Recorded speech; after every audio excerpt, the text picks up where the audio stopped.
All right, hey everybody, how you doing? My name is Hawaii Man 38, aka Lamech. But anyway, I wanted to do a video on various paranormal experiences that I've had, through life ever since I was a kid. There's always been a lot of talk about are ghosts real? Um, are people just crazy? No. If you haven't experienced it, naturally you're gonna say that. You really are. But truth of the matter is, I have always experienced it ever since I was a kid. I wanted to kind of break things down story by story, so I went through everything all in one story. You know. Um, Now let me see. My very first experience. Whew, wow. I'd have to say my very first was when I was a kid. And I was living in Brooklyn, born and raised. Yeah. Go New York teams.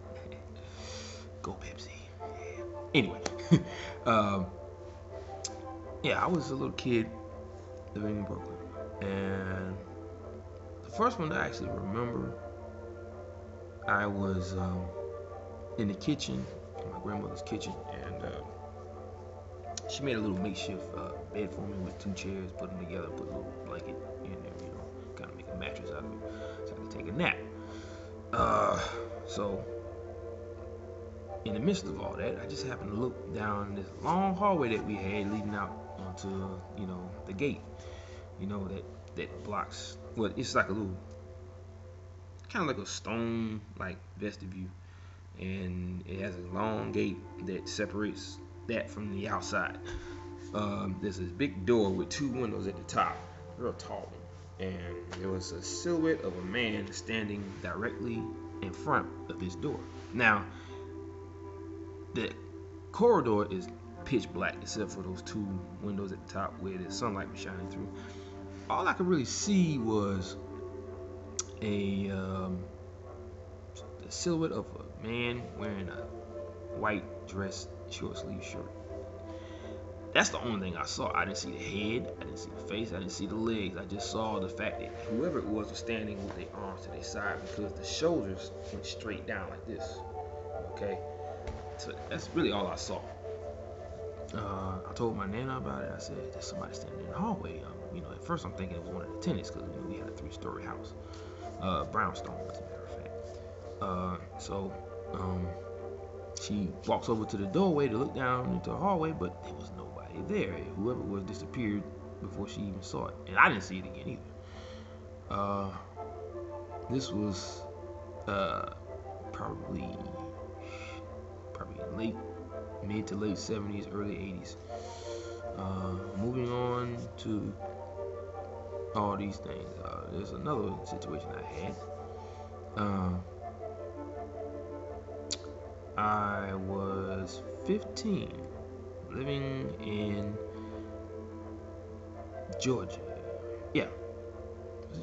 No, wait. No. It wasn't Georgia. I'm sorry. I was 15, living in New Jersey at the time. Yes, living in Cranford, New Jersey. I was always fascinated by the paranormal, even as a kid. Ghosts, UFOs, all kinds of stuff, psychic abilities. They had this thing on TV back in the day called the Psychic Friends Network. So whenever that would come on, they'd have these psychics up there talking about how they can predict your future and all this stuff. They even had these little meditation rocks that they used. They said you could actually purchase them. So I did. I ordered them, and I got them in the mail. Excuse me. I got them in the mail, and I started to use them, but I did not read the directions on how to use them, so I just put a whole handful of them in each hand.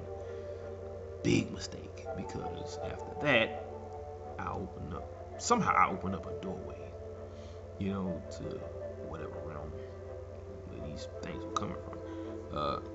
I didn't find out until later when I read the instructions that you're supposed to use one at a time for whatever the reasons were, because each rock that you use had a meaning to it as far as why you're meditating. One was for wealth, one was for love, You met it. One was about, I think, making someone that you really was attracted to fall in love with you, fame, all kinds of stuff. Okay, so moving on. Somehow I opened up a doorway. Okay, and I started hearing all these disembodied voices that were pretty much scaring the crap out of me. Loosely put. Um, I actually woke up one morning to the sound of someone whispering my name in my ear. Now, I'm gonna set up the scene for you. All right, here's my bed. I'm on the top bunk, right? Over here, nothing but open space. This is my bedroom. The window is right in the right hand corner, next to my closet. Right here, nothing but wall and a poster of my girl Janet Jackson. Okay, and the bed is up against the wall, so it's like this. Okay, this is the bed, this is the wall. There is no way in heck anybody could be standing there, leaning over to whisper my name in their ear. Okay, just so that you know, for all you skeptics out there who hasn't experienced that before. So after that, I started hearing other disembodied voices. There was this man, a very strong male voice that just came out of nowhere saying, give me some. I'm like, whoa. I woke up out of a sound sleep because of this. But in the middle of me actually waking up to the point where I knew I was awake, I could still hear him saying this before he said all of it. Okay? It's like someone trying to say something and you just jump and you wake up just like that. That's how it was. So he was still talking. He was still saying what he said before he finished saying what he said. Anyway, so I could hear the voice and it was dissipating in the distance, like as if it was moving away from me. The third time, same voice, but it was an evil laugh from the same voice. So I wake up from this evil laugh and I can still hear him laughing as it's dissipating in the distance. From where, I don't know. I couldn't see him. I heard him, but I couldn't see him. So I don't know.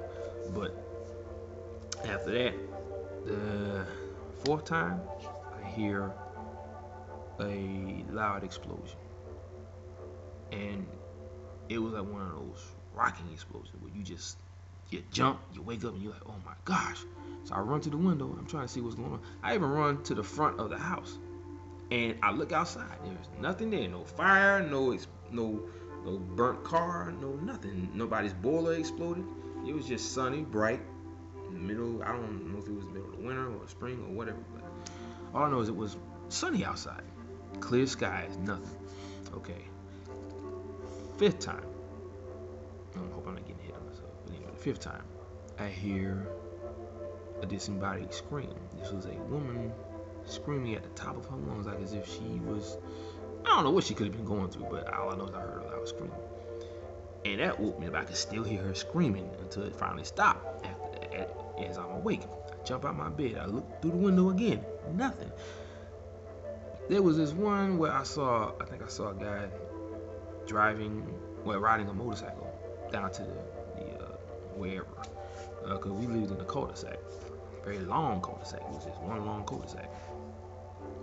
I run up front, nothing. Don't see no woman in distress. She's not laying on the ground bleeding, dead, nothing. So I was like, what's going on here? I couldn't figure it out because I'm young, Okay, I didn't even realize that me doing what I did is what opened up that doorway to another realm, a ghostly realm, apparently for evil or dark spirits. Okay, so I told my mom finally. I finally told my mom about it, but before I did, there's something else that actually happened. I had an out-of-body experience for the first time. I always heard about it, but never experienced it. But when I did, it was the most craziest moment of my life because I can see I can remember it very clearly. I'm laying on the top of my bunk, and at that time I had already moved my bed from the left side of my room to the right side of the room. So my bed is actually right next to the window that I kept looking out at. I kept hearing all these voices and noises. So all I remember was I'm laying on my bed. Next thing you know, I'm looking at myself. I could actually feel my spirit being sucked out of my body like a vacuum. And I look down and I see myself lying on my bed, my head to the side, my tongue hanging out. Funny, right? But trust me, made it look funny, but it wasn't actually funny. I can see myself moving up, and I turn around, and I can see that tunnel. It was a brilliant blue, streaky, cloudy tunnel. It's like moving around in a circle. It's like these streaks of clouds just moving in a circle. And at the very end, I can see a bright light, at the end of this tunnel. But everything else around it was pitch black. But like I said, that tunnel had these little bluish white streaky clouds that was moving in a circle. And I looked back to see me lying on the bed, but there was nothing else there. So somehow, some way, I must have entered in this tunnel to the point where I couldn't even see myself anymore. So I'm moving in this tunnel. All of a sudden, I see a figure moving towards me. It's in this flowing white gown. It looked like it was ripped, though. Like it had all these tears and rips in it. And it got closer and closer and closer.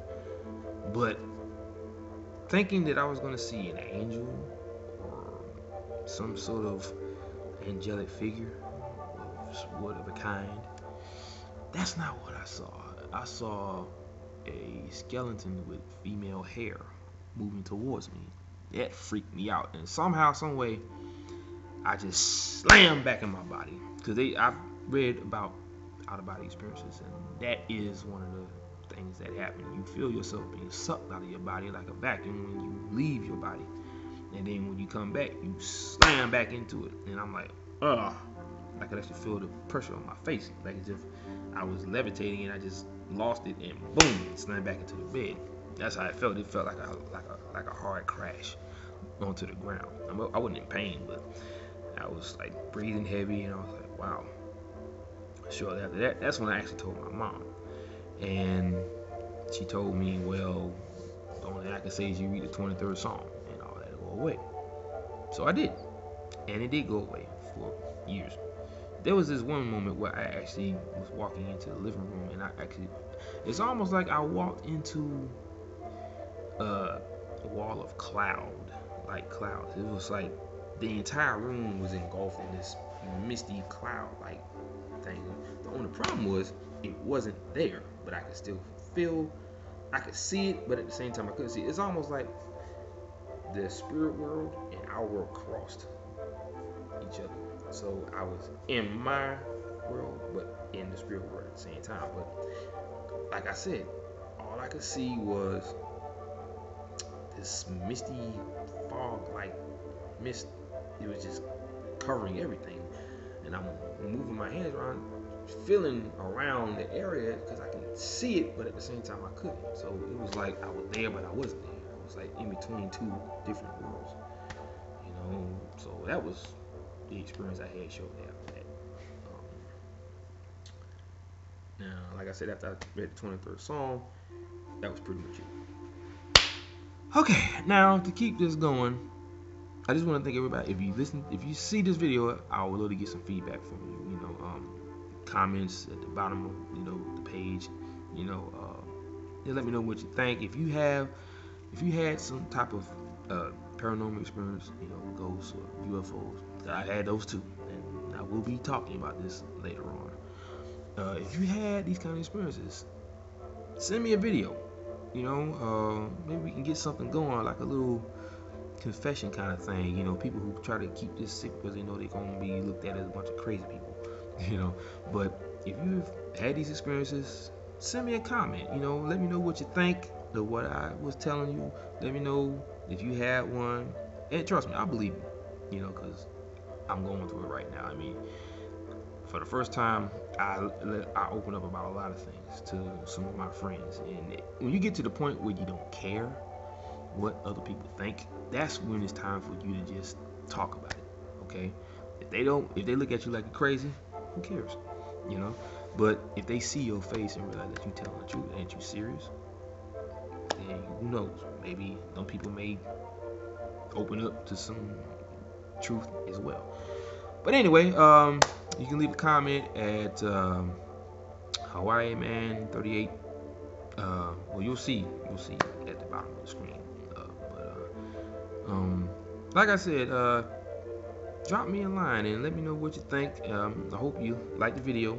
And like I said, if you had these kind of experiences, you can put some videos on here, and I would love to hear from you and see if you had one. I don't care if you in freaking Nova Scotia. If you had one, you had one. Bottom line. So I am a true believer. Okay, I have been there. Trust me.